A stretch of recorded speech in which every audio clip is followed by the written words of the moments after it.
حسن علي ندوی صاحب دعوت عظیمت کی فرمائی چې دا دین د محمد رسول الله دا ورځ په ورځ په نړېدو روان دی ورځ پر ورځ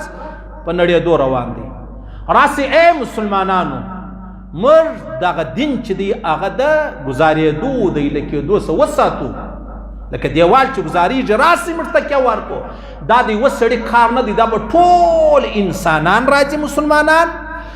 بیا ویل ای لمره ای سپوږمۍ ای ستورو ای شپې ای ورځې راسئ چې موږ د محمد رسول الله دین په ټولو بیرته ودروو دا ورځ په ورځ پر ورانېدو دی پر خرابېدو دی پر گزارېدو دی ای چا په دین خوا نه بدېږي عزیزان دا کرونا راله د کرونا ډرامه راله حرمین بند سو د محمد رسول الله زیارتونه بند سو الصلاة والسلام علیک یا رسول الله بند سو هغه د عظیم کعبې طوافونه بند سلو د چا خوند بده سوی او ماښام چې الحمدلله کرکټ وبایلی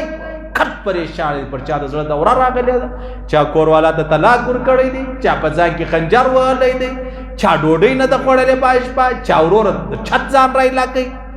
صحیح سلو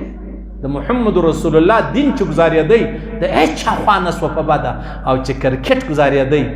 او زه خپله عقیده در وښیم اول د کرکټ سره تعلق نه لرم الحمدلله ات یوه زره او بیا مې په دې ډېر خوشحاله کېدم چې افغانستان یې وګټي په دې مې ډېر که ته وایه ته پاکستانی یې و پاکستانی یم خو زما په دې ډېره طبیعت سمېدی ولې زورېدلی وطن دی ژړېدلی وطن دی د یتیمانو د کونډو څه ډک دی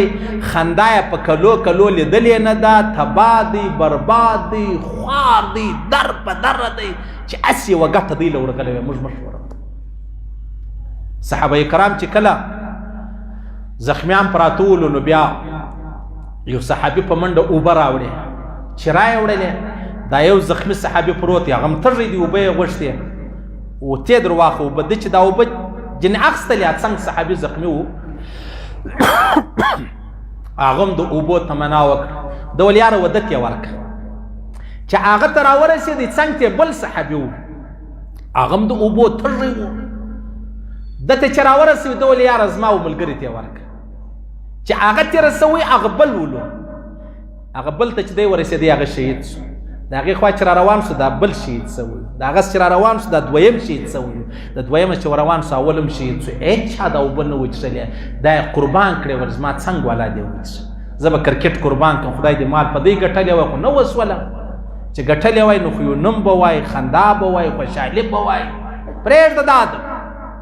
د کرکټ د امریکې لوبه ته یې لیدلې ده د اسرائیلو د مې لیدلې ده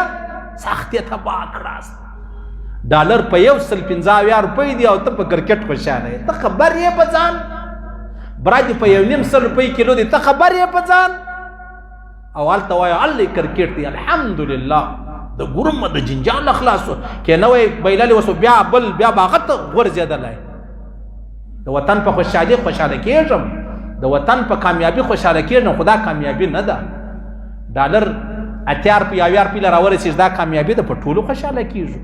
براوه 50 روپۍ ته راورسېږي د ټولو په دې کې پرده ده خوشحاله کېږم بدامني د مابین زه وو چې دا دهشتګردۍ و دا دماکي و دا مړي و دا د مابین زه په دې ډېر خوشحاله کېږم لیکن کرکټ استۍ مبارک ده